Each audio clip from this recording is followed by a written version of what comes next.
this is a palisade. So the idea was, for a small village to, to have fortifications that are not quite, amazing.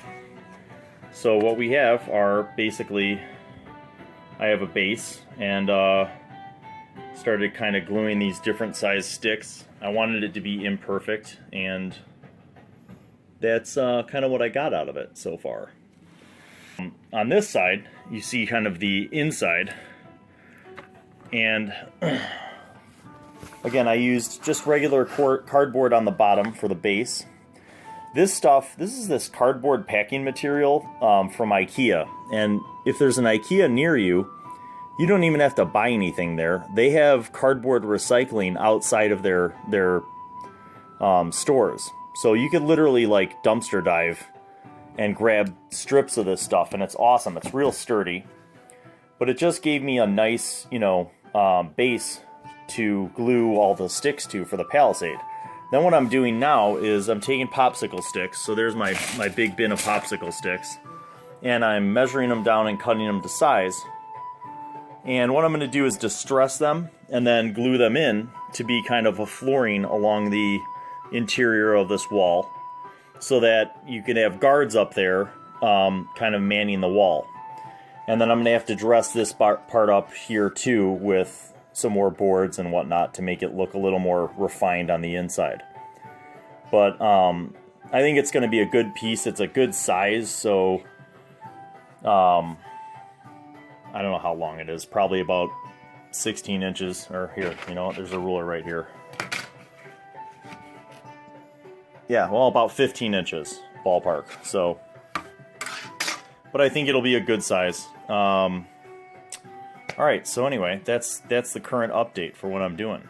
The music that I listen to sometimes when I'm crafting, and a lot of times when I'm playing, is by Derek and Brandon Feichter. You can look them up on YouTube. They do a lot of the like 1 hour fantasy soundtrack stuff. But they have great music for gaming, phenomenal music for gaming. I highly suggest you subscribe to them. They're just amazing young composers, really talented, gifted guys. And I've actually corresponded with them a couple times, and they're the most friendly and generous people that you could deal with, especially when it comes to music. So one of my go-to tools for distressing wood is a beer cap. I think when you kind of scratch and scrape along the wood, it gives a little more of a natural, organic vibe. It's not as planned out as like a straight cut, so I kind of rotate and scrape and scratch as I'm going. These are the longer pieces. Then I've got some mid-sized pieces and smaller pieces. So by kind of staggering the sizes, it hopefully will look a little more realistic.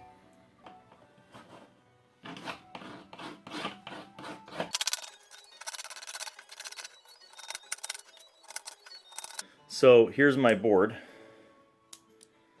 and I'm just going to kind of scrape away at the edges in a kind of an irregular way. And I took off too much there, but that's okay.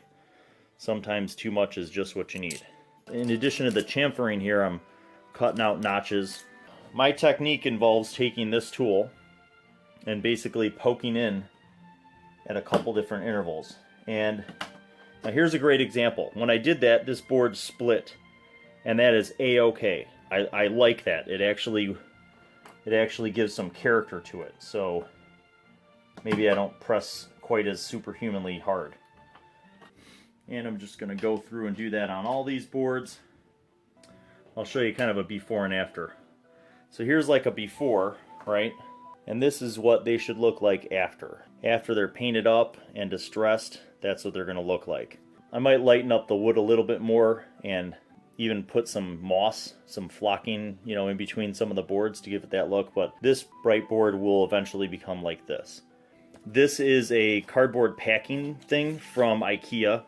You can garbage pick it from their cardboard recycling bin for free if there's an IKEA near you.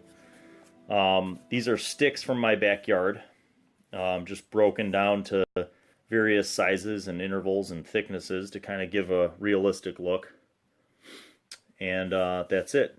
That's what the Palisade is made of. So I black based the front end. Might be kind of hard to see, even though I have a ton of light over here. It still doesn't seem like it's enough. So I have all the Palisade things here, and then on the back end I had used this piece of cardboard from IKEA. And what I did was I filled in the gaps in the cardboard with sand and like construction sand and stones. So what I have, hey Karafa. So what I have is this thing inside now that's very heavy. I wanted to have along the top here a place for the guards to be able to stand.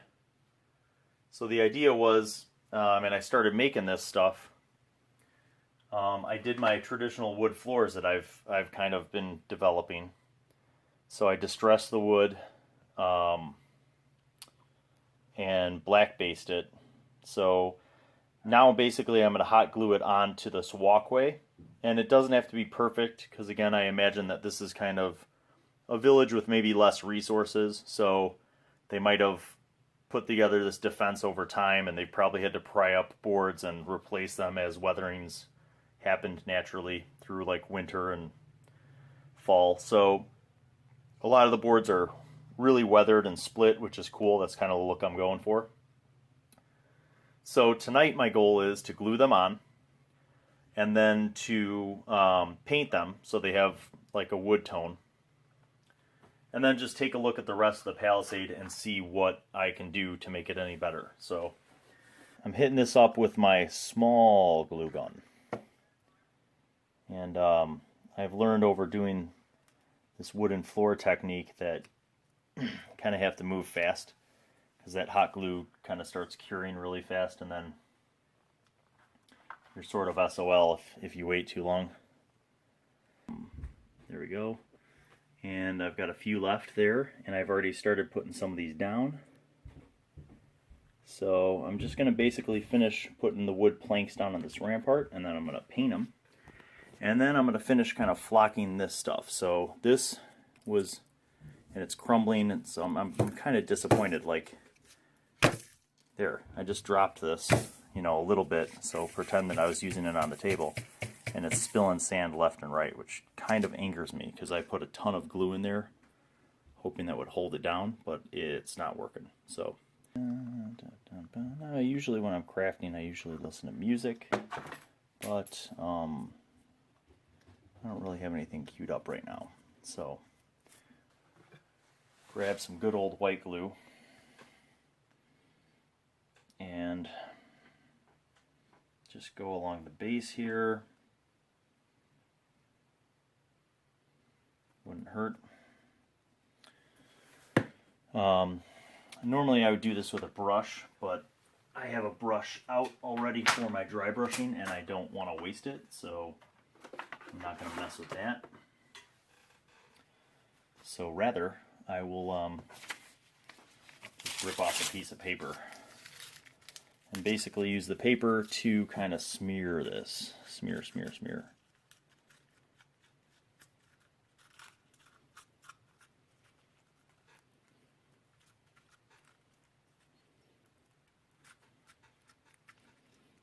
Yeah, that's a lot messier than I intended it to be, but now I could just dump a bunch of rocks on there and hope for the best. I have some construction sand in this recycled container, and I call it my pebbles and stones. Then I have just pure sand, and I didn't buy the sand separately. So this came from the same big 50-pound or whatever 25-pound bag from Home Depot, just like DM Scotty. But what I did was I poked holes in the top of this plastic carry-out container and kind of made it into a sifter. So what I would do is dump a pile of the pebbles and stones on here and just shake it back and forth. The sand would fall into this container. The pebbles would stay on top. I'd take the lid off, dump the pebbles into that container back there, and keep the sand. So so far so good. It's worked pretty well.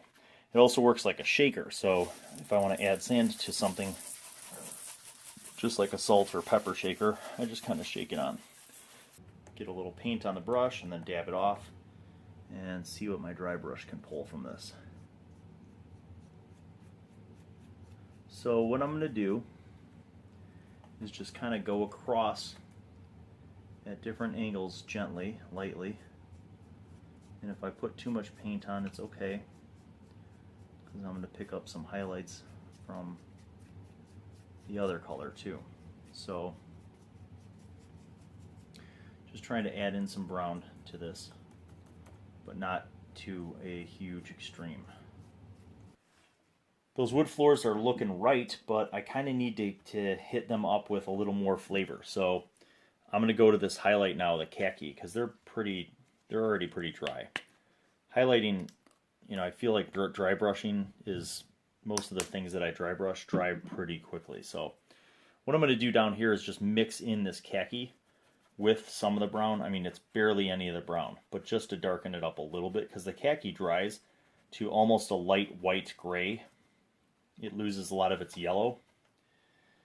So I'm gonna get the brush loaded, but then I'm gonna wipe off as much as I can, because I want this to just be really just hitting highlights here. So I'm gonna go along the edges, and yeah, that's almost too much. Damn it. Well, so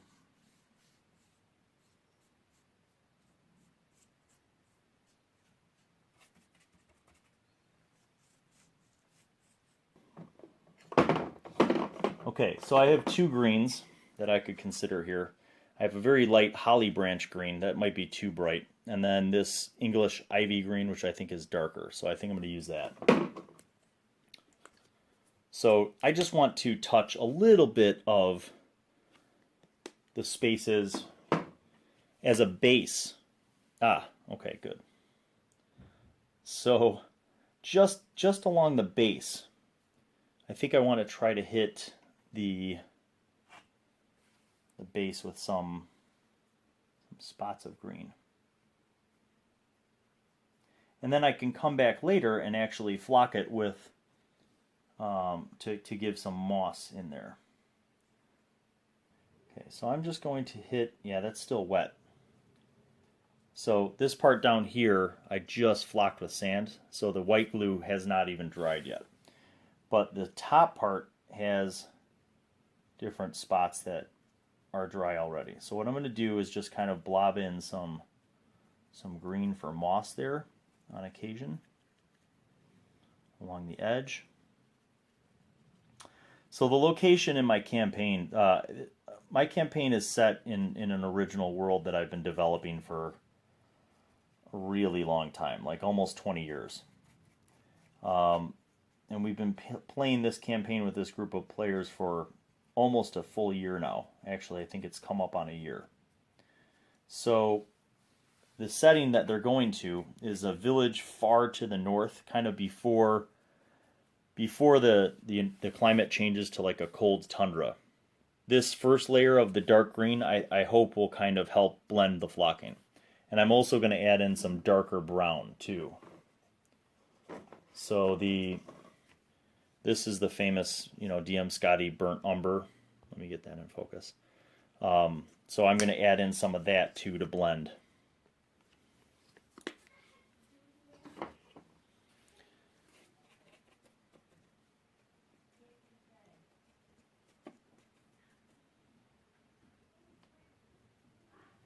So that mud is what I'm looking for, that kind of blue, brown plus green. But I'm not covering all the green up. I want to have some of that under there. So I'm just jumping around. Some of it gets a little covered. Some of it gets... So it's kind of like layers. In the spots that are not green, I'm going to just slap in some brown. So we have a little more color there. Now up close it's starting to see a lot of the variety there in the colors. So I've got some black, some brown, some green. And again, once I put the flocking over it, I think it's gonna turn out great. There's the Palisade, a little closer.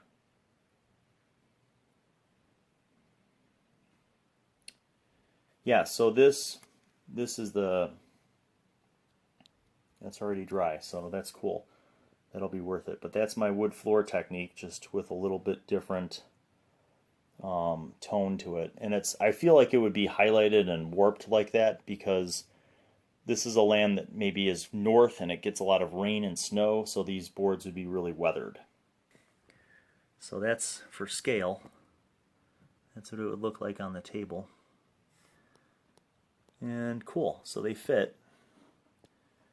I'll flip around to show you from the other side. Move my paint. So from the other side it would kind of look like this. So he has partial cover, which is about what a Palisade would give you. That guy probably has half cover, but he's got an open shot too, so for his crossbow. But I think it looks pretty good. Pretty good. Pretty good so far. So, do a little bit more on this throughout the week. Of course, I have to go back and kind of finish up this bottom so you don't see the cardboard corrugation. I'll cover that up too, but Palisade's coming along pretty well. So thanks for tuning in. Appreciate your support.